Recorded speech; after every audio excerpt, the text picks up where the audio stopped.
whatever you do right now, does it make you fully present, joyful and connected? Does it make you forget the time? Or you do it because of a possible outcome, an expectation that maybe never give you what you thought it will be. So again, my whole goal was to capture a time lapse of another sunrise.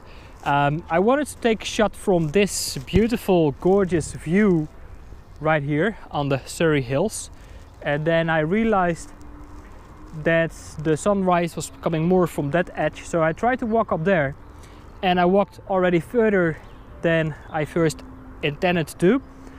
So I spent it already like another 30 minutes just walking quite far, and then I realized, wait a minute, it's not really like a proper sunrise, it's just a little bit of a glow. So I thought, okay, you know, not this time.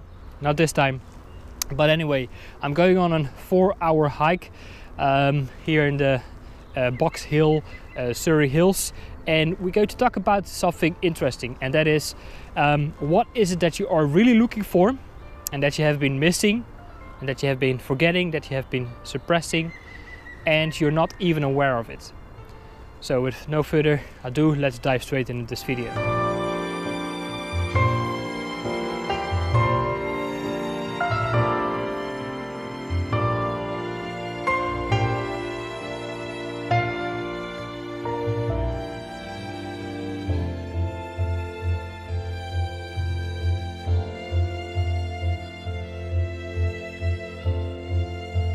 So how do you know that something is missing? Let me give you a couple of examples. Let's say in your daily life, when you're in your job, when you're working, are you fully present? Have you forgot about the time? You do it just because for the joy of it. You don't have any expectations of possible outcomes. Or you do it with a condition. Like, what I do is going to give me this or that later, in the future, but not right now. You feel like, you know, you wish you could be somewhere else. Like here, for example. So what is really missing? You know, what we do, we think that is logical, it's rational. And yes, of course, these things are very, very important. We need to be logical and rational. But we haven't really fully balanced that with another part that we feel we are not connected with. Is that we are somehow we suppress it in some way or another. But you know, all these things that you're currently doing is causing you to overthink a lot of things. Like, I wish I could be somewhere else. I should do something else. I should be with someone else. Again, it doesn't really make you fully present in that what you do. And this overthinking is causing you to feel anxious and worried about the future. Again, you know, you live constantly either in the future because someone told you once in the past that that is what you should be doing, because then you can get this or that. But again, you know, you're missing something. So what is it? What is it that we are not connected with? I still have quite some miles to go, so keep on watching when we dive further into this. But I hope so far you can relate a little bit that whatever it is that you're doing right now, that it doesn't make you feel present, but you do it because of an expectation, because of a condition, because of a logical, rational reason that someone or something told you once that is what you should be doing, because then you can get this or that in an upcoming time, in the future. It's causing you to constantly live in the future or either in the past because of some beliefs that have been projected on you. But again, you're not connected with the present. And what you can experience when you live fully in the present is what we're going to discuss a little bit further. I would say, enjoy the view.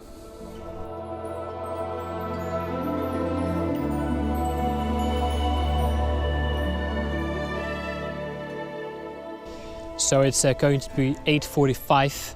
It's right now 8:45. It's going to be 9 very, very soon. And so far I only came across around 3 people. How awesome is that? I'm only 40 minutes away from London. And I was here also, well, not this hike, not this trail, but I also was here around this area last Sunday. And it was super, super, super crowded. And that's the beauty. When you have a day during the week and you get out in nature, you have all this beautiful place for yourself. So right now, I think I only have done like 1/3 of the route. I'm going into a small village right now called Mickleham. So let's see what this little village has to offer.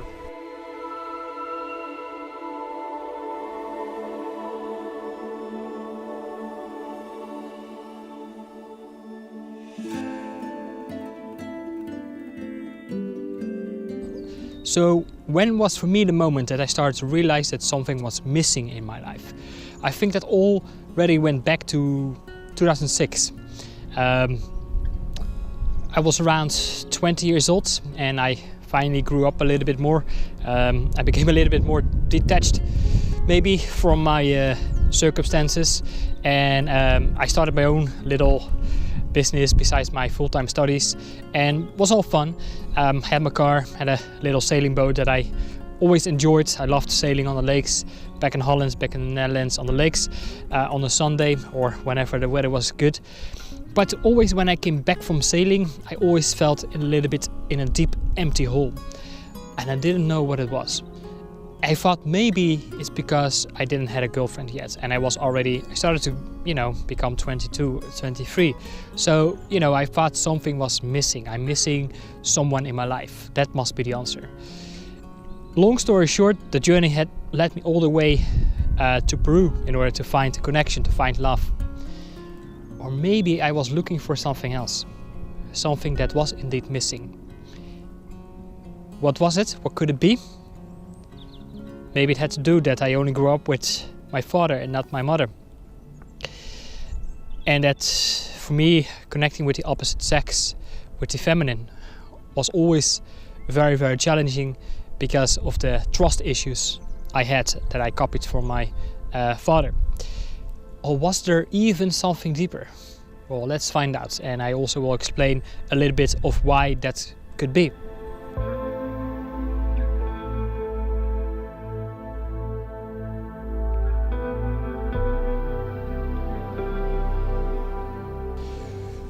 So why do we have this feeling that something is missing, that something isn't really fully complete or whole?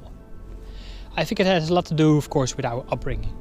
Let's first have a look at the lighter form of the story, is that we are pretty much conditioned to think rationally and logically, and we go to school and we learn mathematics, we learn languages and all these kind of things. And of course these things are indeed very, very important. It's what we all need, that's all our basic. But our consciousness goes so much further than just these logical things, right? Now we live in a society that is a little bit off balance, and that's why we feel like something is missing, right?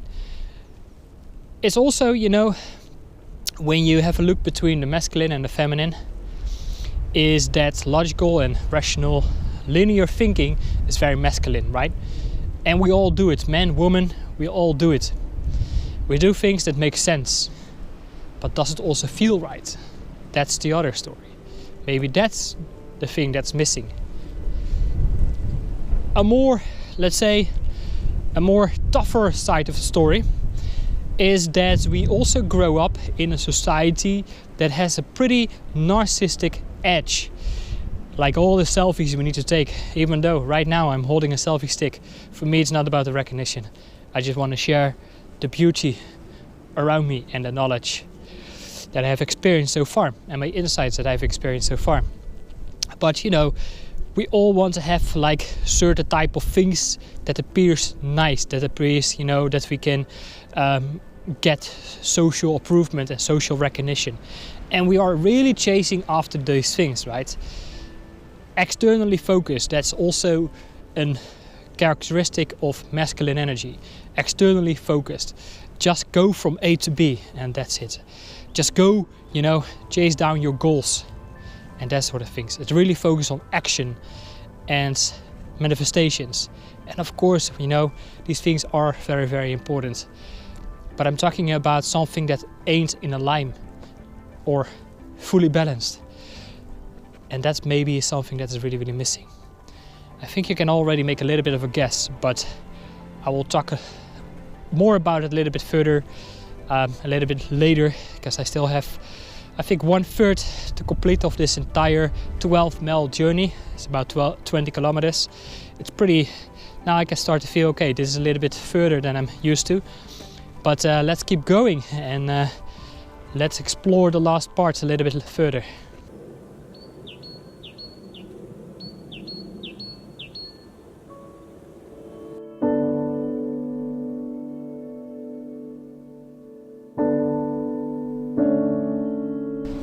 So I woke up this morning at 4 a.m. I arrived here around just before 6, when my goal was to chase the light, chase the sunlight, trying to make a time lapse. Didn't really work. Anyway, I just continued my beautiful walk, 12 miles, about 20 kilometers. Right now it's going to be noontime, it's going to be 12 o'clock. I think I only need something more than 20-30 minutes if I go and walk non-stop. Because I'm already getting back here at these beautiful views over the hills where I got started this morning.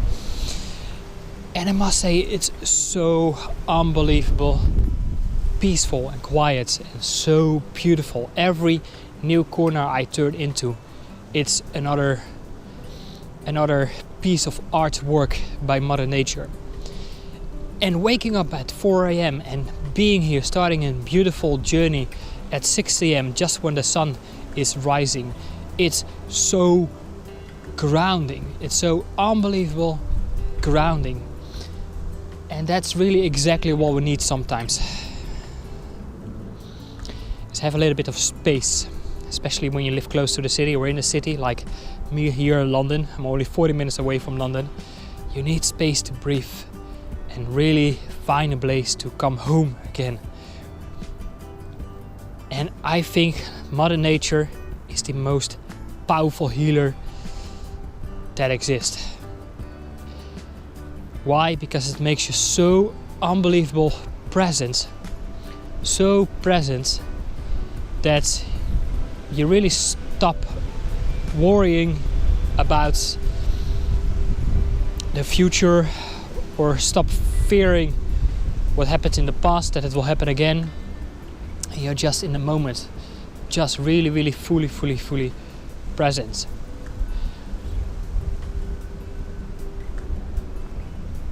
And the thing is, what it is really what we are missing. I spoke about it before, you know, like we have both the masculine and, oh look, little butterfly here on the ground. It's really great sign of spring is in the air.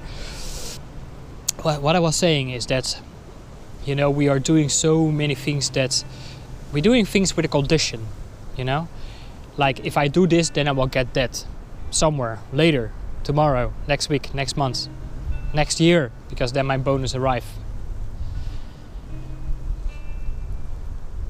But what is it that what I think is going to give you a deeper sense of fulfillment and satisfaction is when you do something without a condition, something unconditional, doing something that is coming from a place of unconditional love, and be really fully present with that. And you know what? We are not really taught to do that. Like I said before, you know, we are all growing up in a society that's pretty narcissistic, especially when you grow up with someone who was a little bit narcissistic or had a narcissistic personality disorder, who is actually ripping you apart from your own true authentic self, your own essence. Then what it is that you are missing is a connection with your own true authentic self. And it becomes a life journey to make that connection again, to establish this grounding connection again. And getting out here in nature, just schedule a day for yourself once a week and just walk. No destination, no end in mind, and just fully enjoy every new path you go into, and be fully present with that. That is so beautiful. It's so grounding. It gives you a beautiful connection that we all need and that we are all missing, really. And you know, doing so, you know, it's to connect more with your own divine feminine. And especially men, especially we as men, we need it even more. Also women, because also women are trying to adapt in this society that is pretty out of balance. And again, it's more, you know, out of balance, more into the masculine. Logic, rationality, analytical thinking, linear thinking. Always living in the future, always getting out there into massive action mode, trying to get things and accomplish things and getting your goals and make sure you get your manifestation and that sort of things. Is that, you know, you are pretty linear, but again, you're not here fully present. And that's really what divine feminine is about. That's really what you can start to experience more when you are here in nature. It can ground your energy. So the divine feminine, it's really your essence. It's your soul, it's your internal being. And what it wants is just to be. And we don't really get so much in touch with that. We don't really connect with that part. We don't really nurture that part, you know. We're only trying to fit our genes most of the time. And still, that's a good thing. But even, you know, if we think about the masculine and say, okay, so why should I do that? Divine masculine is about the protector of the divine feminine. It's building the protection around your essence. So, you know, you can respect yourself and nurture yourself, your physical self. So your essence can flourish. You can say, okay, I'm going to take a day off, for example, and I'm going to nurture my essence. I'm going to get in nature. I'm going to meditate. I'm going to practice mindfulness and just be with myself. Just pay attention to my own voice. And we have maybe not always paid much attention to our own voice. Maybe we have suppressed our own voice in order to please someone else, for example. So if you saw any value in this, then make sure to like this video, subscribe, share if you want to share this information to someone else. And if you got any insights, then, you know, I'm curious, what is it? Please let me know, just drop a comment below, and I'm looking forward to connect with you. And I'm also looking very, very forward to see you in one of my next videos. Take care for now, bye bye.